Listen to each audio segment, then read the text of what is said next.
तो सर्वसिद्धे ध्रुवममलमणोवमं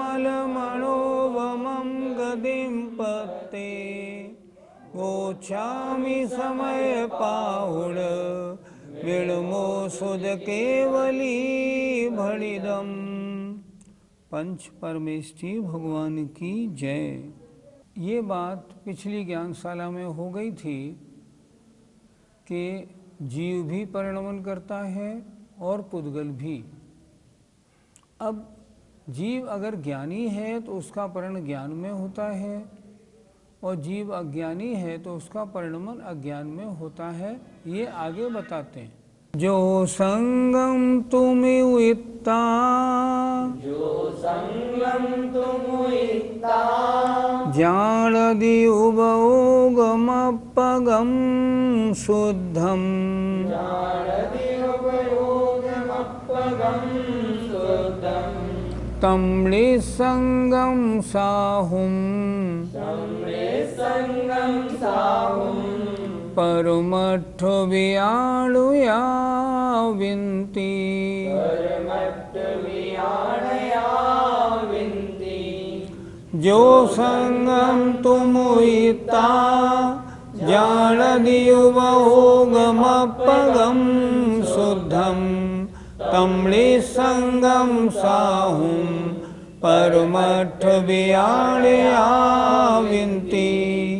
जो संगम तुम वित्ता, जान दियुपयोगमपगम शुद्धम, तम निसंगम साहुम, परमठ वियाणया विनती।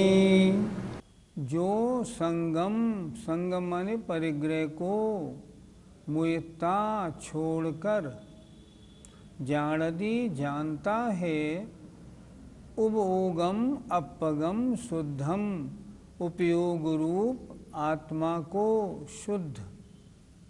क्या बता रहे हैं? जो साधु परिग्रह को छोड़कर अपनी उपयोग रूप आत्मा को शुद्ध जानता है, तम माने उसे, निसंगम निर्ग्रंथ, संग माने होता है परिग्रह, निसंग माने परिग्रह से रहित, साहुम साहु है, ऐसा परमठ वियाणिया परमार्थ को जानने वाले विनती कहते हैं। फिर देखें एक बार क्या कह रहे हैं?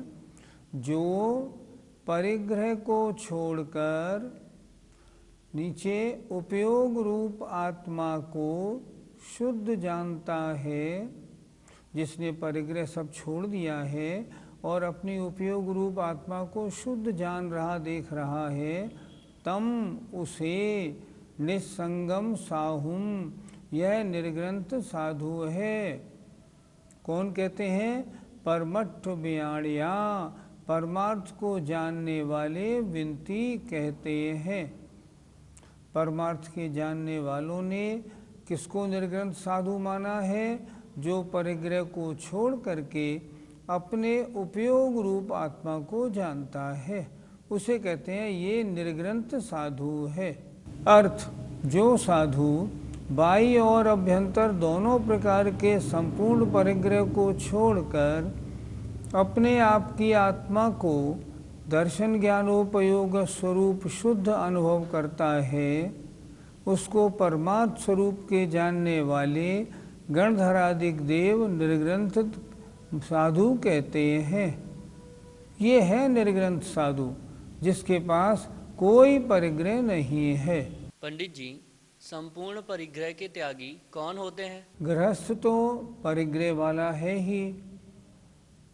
एलक क्षुल्लक और आरिका माता जी भी परिग्रह सहित हैं, अतः ये निर्ग्रंथ संज्ञा में नहीं आती।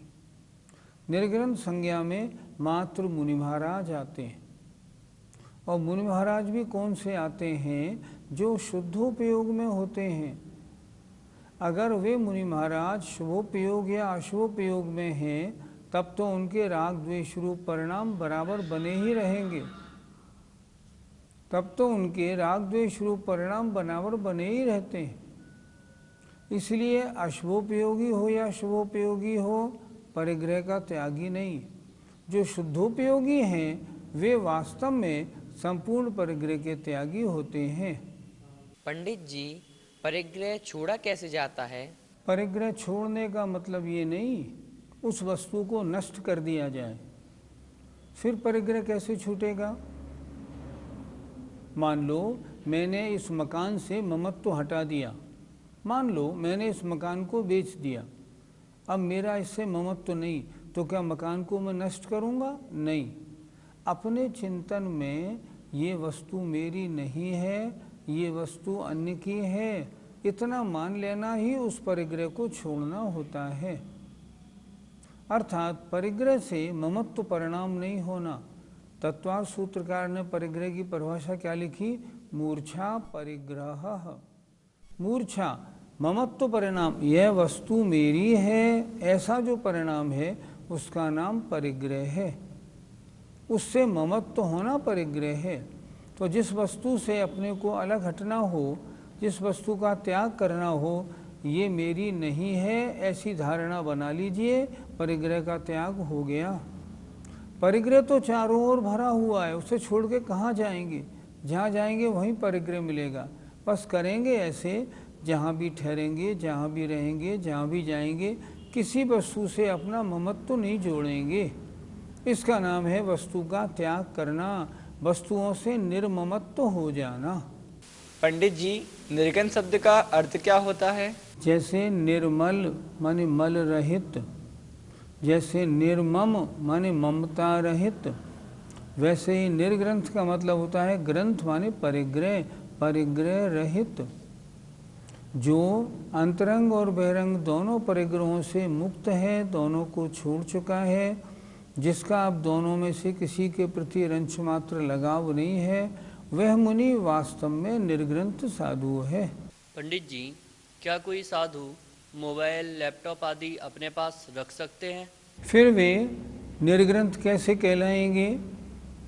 निर्ग्रंथ का मतलब होता है अंतरंग बहिरंग परिग्रहों से रहित। अब उनके पास अगर मोबाइल या लैपटॉप है तो परिग्रह तो उनके पास है, फिर निर्ग्रंथ की कोटि में, मुनि की कोटि में नहीं आते, निर्ग्रंथ नहीं कहलाते। अगर वस्तु है तो उससे ममता है, ममता है परिग्रह है, फिर कैसे? नहीं, फिर मुनि की कोटि में नहीं आएंगे। इसलिए कोई मुनि भी तिल तुष्मात्र परिग्रह नहीं रख सकता। आचार्य कुंद महाराज ने तो बहुत ही स्पष्ट कहा है, मुनि महाराज के पास 3 चीज़ें, पीछी, कमंडलू और शास्त्र। इसके अलावा अगर कोई चौथी चीज़ है तो वो मुनि नहीं। उन्होंने लिखा जय ले अप बहुयम तत्तो पुण्य जाय निगोदम। कितनी मार्मिक बात लिखी है उन्होंने। अगर कोई साधु अपने पास में एक तिल के छिलके के समान जरा सा रंच मात्र सा परिग्रह भी रखता है तो वह निगोद जाता है। तो आप तो मोबाइल और कंप्यूटर और लैपटॉप की बात कर रहे हैं, मैं कह रहा हूँ वो छोड़ो, अगर किसी के पास आलपिन भी है तो भी परिग्रह है। निर्ग्रंथ का मतलब होता है समस्त परिग्रहों से रहित तो होना। गाथा 131 का पद्यानुवाद पढ़ते हैं। हो अंतरंग बहिरंग निसंग नंगा, जो लीन आत्मरति में बन के अनंगा, साधु निसंग व निश्चय से कहाता, ऐसा कहे सब पदार्थ यथार्थ ज्ञाता। एक शब्द आया है अनंगा। अनंगा माने शरीर रहित।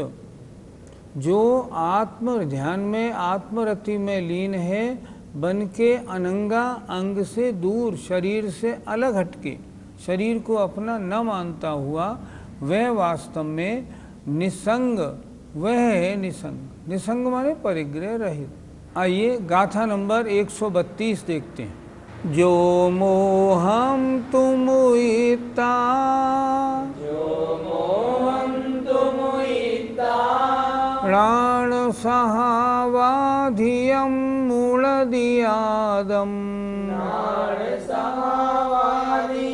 मुणदियादम् तं जिदमोहं साहुं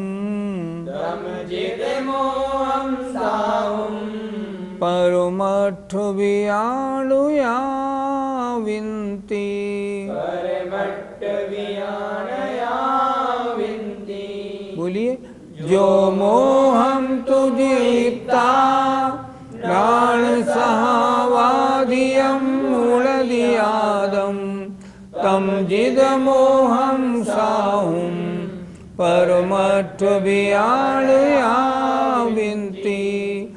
जो मोहम तुम हिता प्राण सहावाधियम मूलदियादम तम जिद मोहम साहुम परमठ वियाणया विन्ति। गाथा का अर्थ देखते हैं। जो मोहम माने मोह को, मुइत्ता माने छोड़कर, णाण सहावाधियम ज्ञान स्वभाव से अधिक, मूलधि अनुभव करता है, आदम आत्मा को, अपने आप को। क्या हुआ? जो अपने आप को या अपने स्वयं अपनी आत्मा को मोह को छोड़कर ज्ञान स्वभाव से अधिक अनुभव करता है, तम माने उसे जिद मोहम अर्थात जिद मोही साधु है, ऐसा परमठ माने परमार्थ को जानने वाले विनती कहते हैं। फिर देखें एक बार। जो मोह को छोड़कर सब समस्त वस्तुओं से लगाव को छोड़कर अपनी आत्मा को ज्ञान स्वभाव से अधिक जानता है, उसे यह जितमोही साधु है, ऐसा परमार्थ को जानने वाले कहते हैं। अर्थ, जो पर पदार्थों में होने वाले मोह को छोड़कर अपने आप को निर्विकल ज्ञान स्वभाव से अधिक अनुभव करता है, परमार्थ के जानने वाले तीर्थंकरादिक परमेष्ठी उसी जीव को, परमार्थ का जानने वाला उस साधु को मोह रहित कहते हैं। पंडित जी, साधु मोह को कैसे छोड़ते हैं? मोहनी के दो भेद, दर्शन मोहनी और चारित्र मोहनी। मिथ्यात्व का त्याग कर दिया तो उन्होंने दर्शन मोहनी को छोड़ दिया। अब चारित्र मोहनी में आती हैं 25 कषाएं। तो जो साधु होते हैं उनके अनंतानुबंधी अप्रत्याख्यान प्रत्याख्यान ये 12 कषाएं तो होती नहीं, संजलन और 9 कषाएं होती हैं। इन दोनों में भी वे लगे नहीं रहते, यदा कदा होती हैं वो अलग बात है, लेकिन इसमें वे उलझते नहीं हैं, इस रूप परिणमन नहीं करते। कभी भी होती हैं तो वो समझिए अबुद्धिपूर्वक थोड़ी बहुत होती हो तो होती हों, लेकिन जो वीतरागी साधु होते हैं ना, उनके तो वो भी नहीं होती, उनके तो रंच मात्र भी मोह अपना असर नहीं दिखाता। उन्हें कहते हैं ये निर्मोह साधु हैं। पंडित जी, ज्ञान स्वभाव से अधिक, इससे हम क्या समझें? बहुत से गुण ऐसे होते हैं जो अन्य द्रव्यों में भी हैं और जीव में भी हैं, जैसे अस्तित्व, वस्तित्व, प्रमेयत्व, प्रदेशवत्व, अव्यावादत्व आदि। तो ये गुण अन्य में भी हैं और जीव में भी हैं। पर जीव की पहचान किस गुण से होती है? ज्ञान स्वभाव से। जीव किसे कहते हैं? जो जानने देखने वाला हो।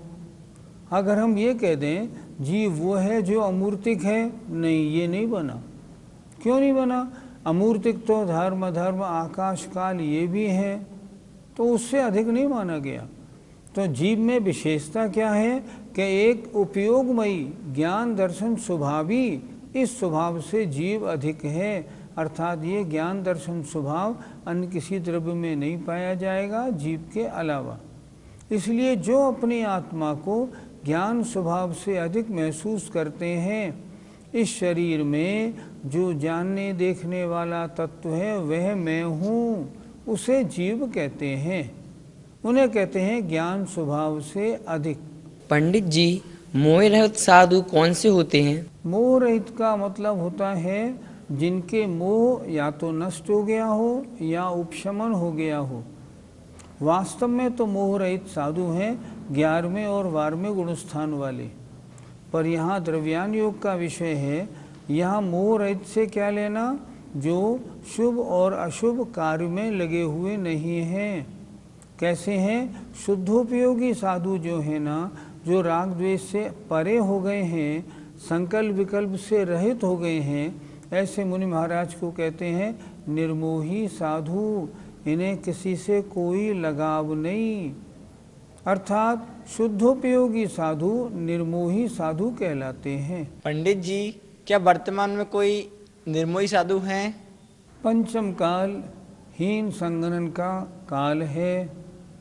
यहाँ साधना बहुत मुश्किल है। इसीलिए आचार्यों ने कहा है कि पंचम काल का कोई साधु 1 साल तपस्या करे और चौथे काल का साधु 100 वर्ष तपस्या करे तो बराबर है, क्योंकि यहाँ विपरीत परिस्थितियाँ हैं।